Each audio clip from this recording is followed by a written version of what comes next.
held to the O, and yeah, it's 0. I'm bringing you a free-for-all on Villa, and I keep calling it Havana for some reason. I don't know. I'm cutting into my old commentary. Here you go.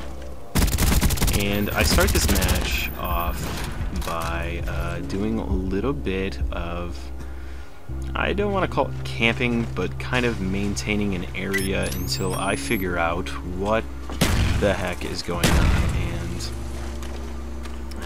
I didn't even know what was happening there. I just assumed that he was in that smoke cloud. I waited till it cleared, and then he ran away. And I don't know if I ever see him again. I might get him. I don't remember. No, I don't get him. So he decided that I must have disappeared as well, and I don't know. Maybe that was him. Who knows? Maybe he came around and I ended up getting him. But I started off maybe a little campy, and I get my spy plane because I found that, I don't know, if I take things slow in the beginning of a free-for-all match, I usually end up doing well in the very beginning, and I can build up my kill streaks and, I don't know, work my way to the Blackbird and hopefully get dogs. So that's kind of my mission here, and free-for-all is just, I don't know, I really like free-for-all as a game, but I feel that it is a little campy, and I don't really care for camping all that much. I think that there's a strategic way to kind of sit back and let enemies come to you, and then there's a non-strategic way of sitting in the corner or just sitting in one room for the entire match, or for as long as you can. And here I completely fail by killing that guy on the stairs, and I'm not much of a knifer, so you're not going to see me knife very often, and one of the reasons is that my button layout is actually tactical, not default.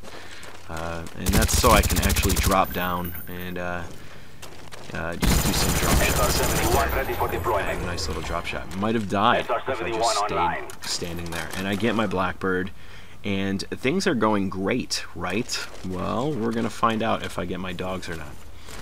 Spoiler, I do not get dogs here. But that doesn't mean that, you know, some puppies aren't going to be showing up later in the video.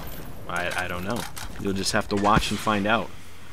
But yeah, so I just got done watching the Steelers-Ravens game, and that was just an amazing game.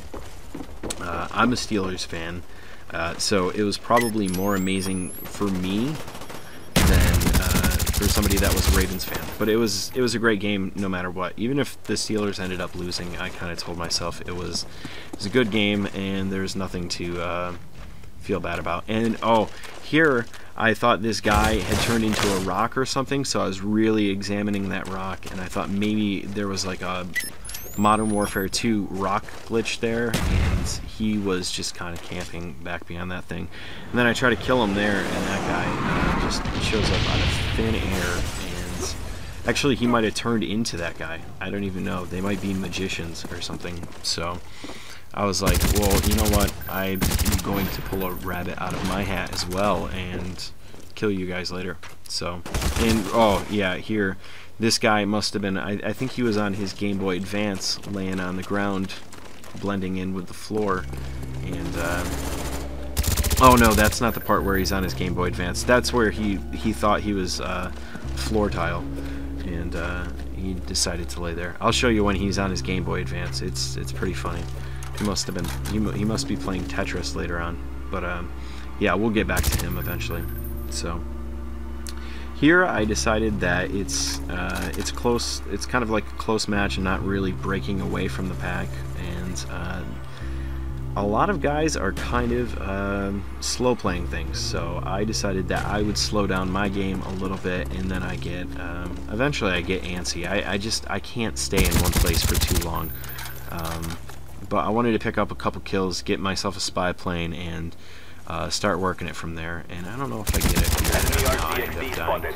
So I don't know. I'll get it eventually. But I think this might be the part where I go back for that guy, because I'm actually up in that part.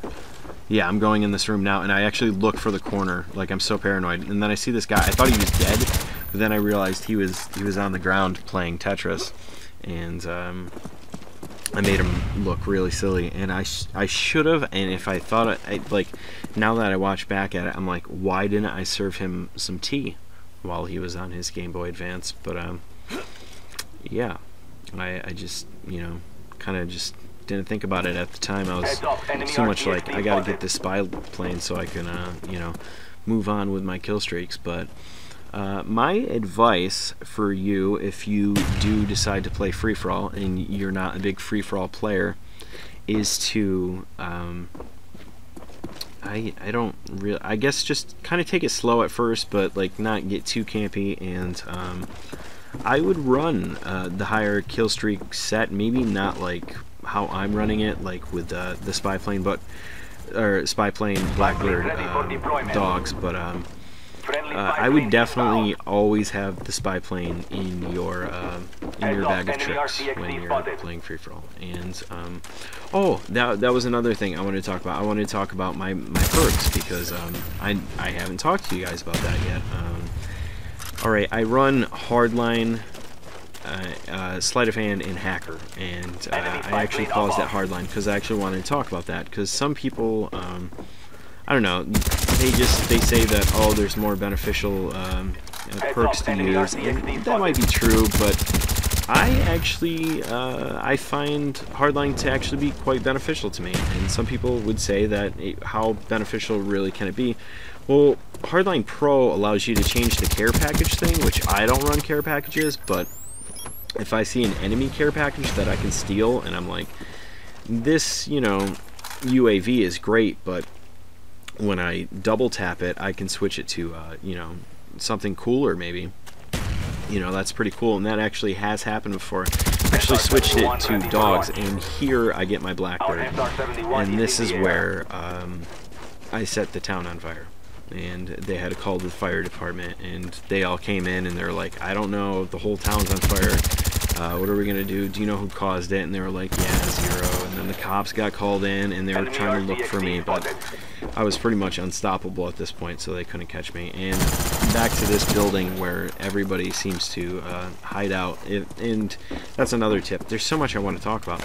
It's another tip. If your teammates aren't in that building in, say, like team-based game mode, there's probably somebody camping in that building. And there I get my dogs. And that's pretty much when I knew I had won this game, and I was about to separate myself from the rest of the pack. And I kind of already did before the dogs, because I was on a nice little tear, but that's besides the point. Hardline, yeah, so I find that to be just beneficial, because how many times have you found yourself just that one kill away from getting something really cool, whether it been like dogs on World at War, or a chopper gunner or something on Modern Warfare 2, and you die, and you're like, shoot, I wish I could take that back and not get camped by that guy in the corner, and just got the kill. One kill is not that big of a difference, but sometimes it is, and it seems like it always is a big difference when that kill streak is on the line. And this guy, look at this guy, just get owned. Seriously, just get owned. That's what happens when you sit in corners, buddy. And this guy, it's probably the same guy. I don't even know. But yeah, that's why I run Hardline. And let me wrap it up. 30 and 7, 4.29 ratio, and 5 headshots? That seems ridiculously high. I don't know. Maybe it wasn't. Maybe my eyes are going bad, but it looked like 5, which would have been cool. But yeah, so that's why I run Hardline. Sleight of Hand is just, it's a good perk. I like reloading faster, and I reload a lot because I take a lot of shots. Like, I'll take shots that I may not even hit, or like, because if I can pick up an assist, I'll pick up an assist. It doesn't really matter to me. But and it's just, I don't know, it's just beneficial to reload faster, and it's always nice to aim down your sights faster with Sleight of Hand Pro, so that's good. And then Hacker is, honestly, it just keeps me alive. I would dive and run into claymores so often if I didn't run Hacker, so that's why I run Hacker. But yeah, So that's my perks, and also I wanted to tell you that I'm gonna have a new kind of, like, not a series, but a series of games that are all kind of tied to one another, and it all happened off of this one match where I think I go 34-5 or something, and I have 7 captures and 3 defends, and I end up losing, and then things just snowball from there, and I have some really ridiculous matches where I end up losing but play a little less objective. So I'm going to post those, and even though I lost, and I want to talk about that a little bit, and I don't know, take it from there. But subscribe, tell your friends to come over, check out my videos, and subscribe if you haven't already done so, and thanks for watching. So I'm going to peace on out before I bore you guys to death from this black screen and no gameplay while I talk. Alright, peace.